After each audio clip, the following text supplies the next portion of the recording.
Hey, it's Leslie and Yes.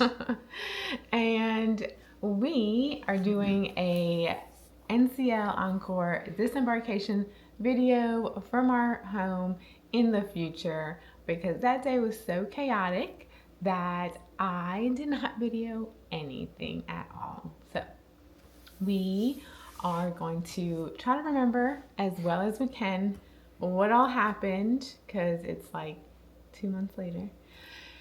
We've been so busy that, yeah, let's go along for the ride.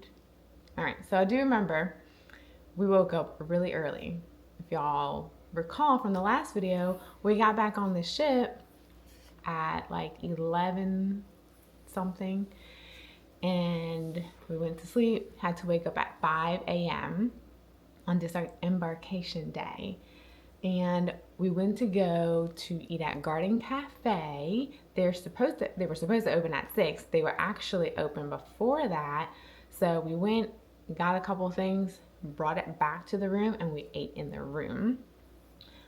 And next, we went to the concierge or the Haven lounge for 6:45, and we were the first ones there pretty much.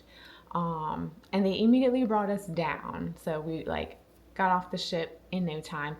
They have facial recognition at the port of Seattle. Y'all, we were outside within like A few minutes. 3 to 5 minutes. Like it was so fast.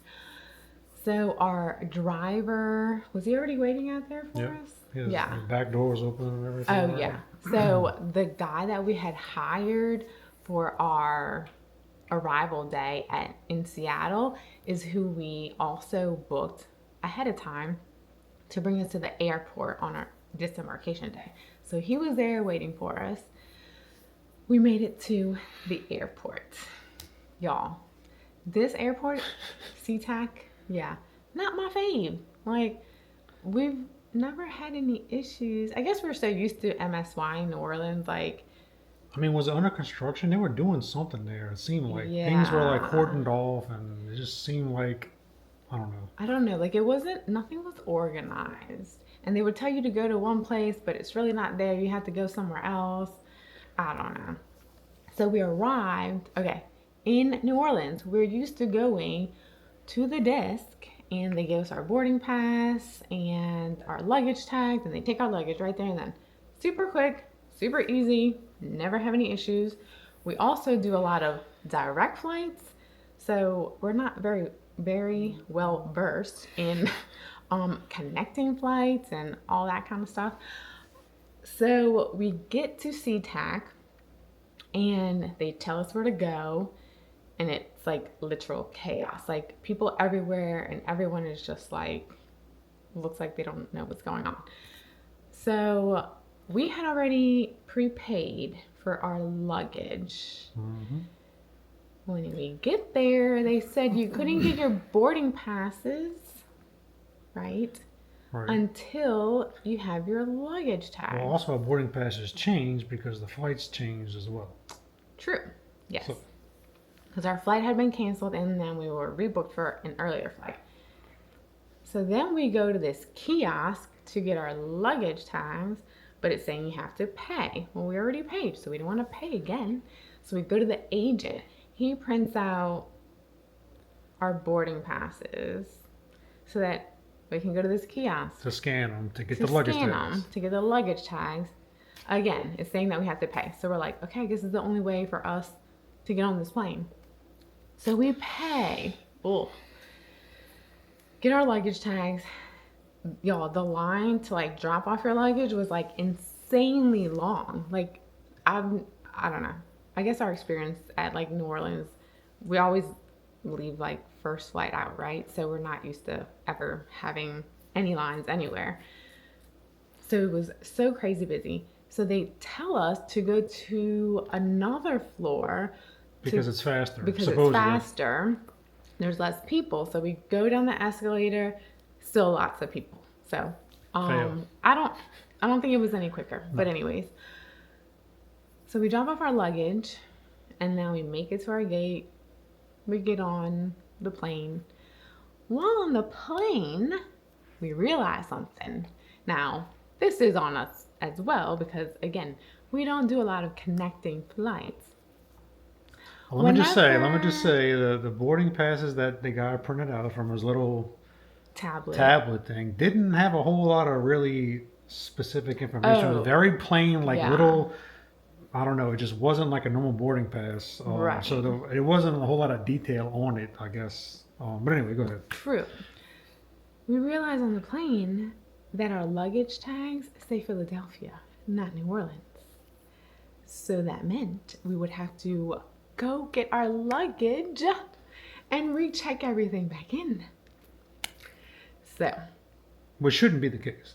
When you got a connecting flight like that, it should say the final destination from what we now know. Right. Lesson learned.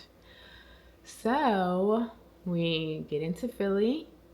I've never been there before. No, never been there before. But it was a much nicer airport than SeaTac. We go get our luggage. We go attempt to check back in. And the lady tells us we have to pay again. So this would be the third time that we're paying for the same luggage. So we tell her the whole story. She was trying to figure out a way if there was for us to not pay again, but there wasn't. But then she gave us information and told us how to get in touch with customer service or something to try to get our money back. Well, during all of this, she asked him oh, are you checking all the bags in? He said yes. So she put all the bags under his name, which increased the cost of each bag, and it didn't click while we were there. We were in a hurry. We didn't know there was another option, so I just wanted to pay it and move on. Yes. So instead of it going one luggage under his name, one luggage under my name, and then one under Zoe's, they were all under his. So it was a couple $100 when it was all said and done. So anyhow, then we just, so we go towards security. We have TSA pre-check because we have global entry, all three of us. We present our boarding passes, and they said, "You don't have TSA." Wait a minute. We're was yes. that at Philadelphia? I thought that was in Seattle. No, I thought that was Philly. Was it in Seattle? I think it was in Seattle. Maybe it was Seattle. I think it was Seattle. I don't remember. I don't remember doing that in Philly. Oh man. Okay. I don't think that was Philly. That was Seattle. Okay, so backtrack a little bit. Same thing though. I'm sorry to interrupt. Because of our boarding passes, because that guy printed them out. And it didn't say it wasn't much information on there. Oh yeah. Okay, so that was Seattle. We go present our boarding passes. Well, hold on. Let me stop you. Remember the lines were long when we went to the first spot, and they said, "Oh, go down to this gate." Well, that gate wound up being a 10 or 15 minute hike all the way down to, I guess, the opposite end of the airport. Remember, there was nobody there. Right, but before that, that's when we found out we didn't have TSA. That's why we had to go to the very end. Yeah, so we go to this one gate, or this one line, and we present our passes, and he said, "You don't have TSA." What? So look, sure enough, this super plain boarding pass doesn't have any information on it. Good times. So yeah, it was a 15-minute walk to the very end of the airport. More happened there because there was nobody in line. So we're woohoo, we're gonna go in real quick. As soon as I walked through, they said, "Ma'am, you've been randomly selected." Of course, I'm always randomly selected. What is it about me that makes them always selected too? Randomly select me? So they did their thing. Meanwhile, I look over, and this one's also randomly selected. There's literally just 3 of us, and 2 of the 3 got randomly selected. Then they started digging in my bag and taking everything out of my bag, and I'm thinking, what is in my bag? Yeah, I forgot that in the midst of throwing everything in bags that morning, I threw a certain cream of mine into my check-on bag, not thinking about the size, and it was bigger than it's supposed to be. it was prescription cream, and so I thought they were gonna throw it away, but they checked it and they let me go. But anyhow, okay, so that was Seattle. So I got patted down and all that. he got patted down. Yeah, good stuff. Good stuff, Seattle. Okay, so fast forward again, back to Philly, and that was a really nice airport. I did like that airport. Our flight got delayed multiple times. Yeah.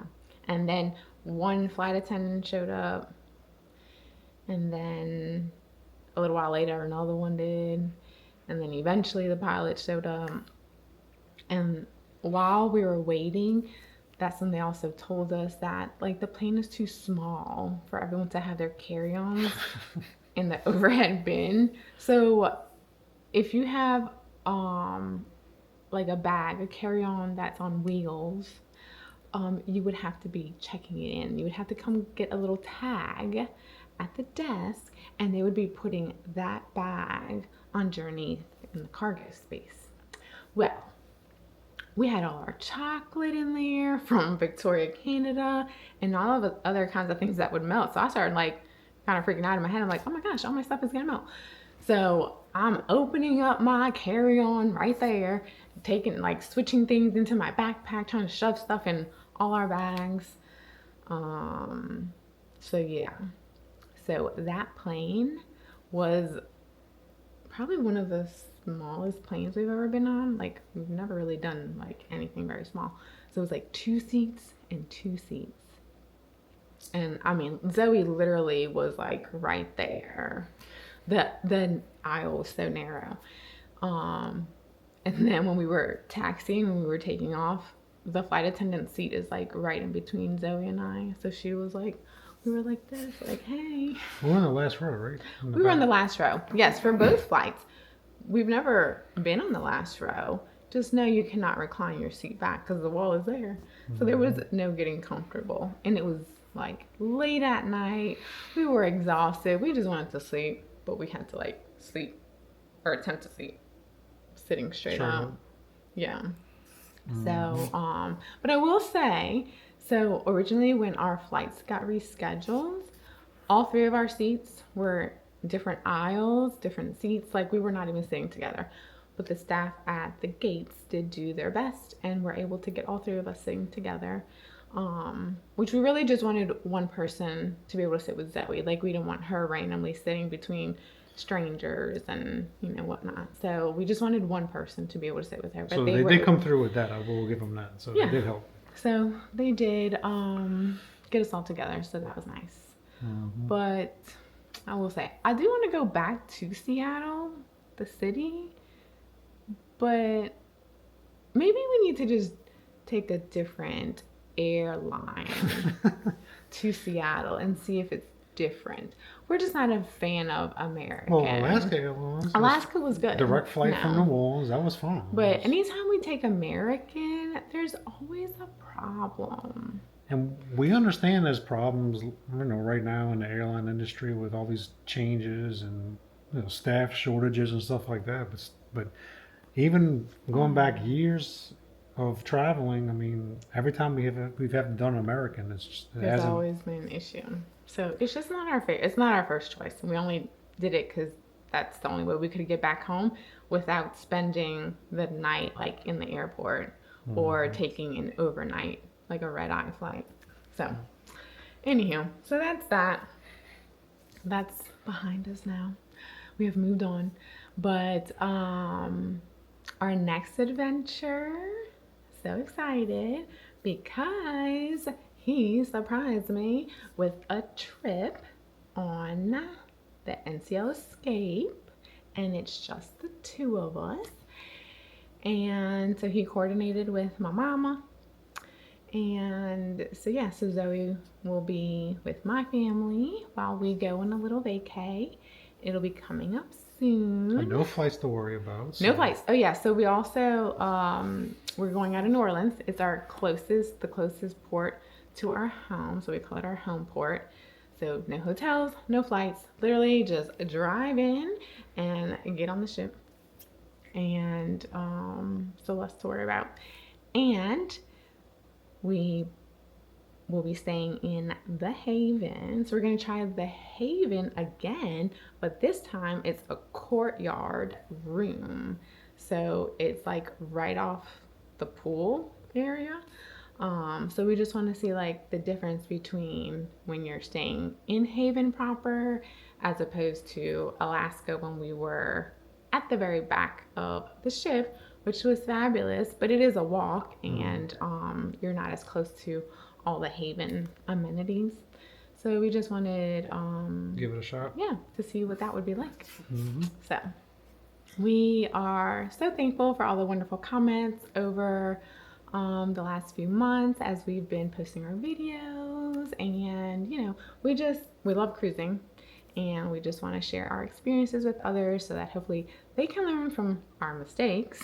But we also hope that we can share like some good info and that it helps you plan your next vacay. So thanks for joining us.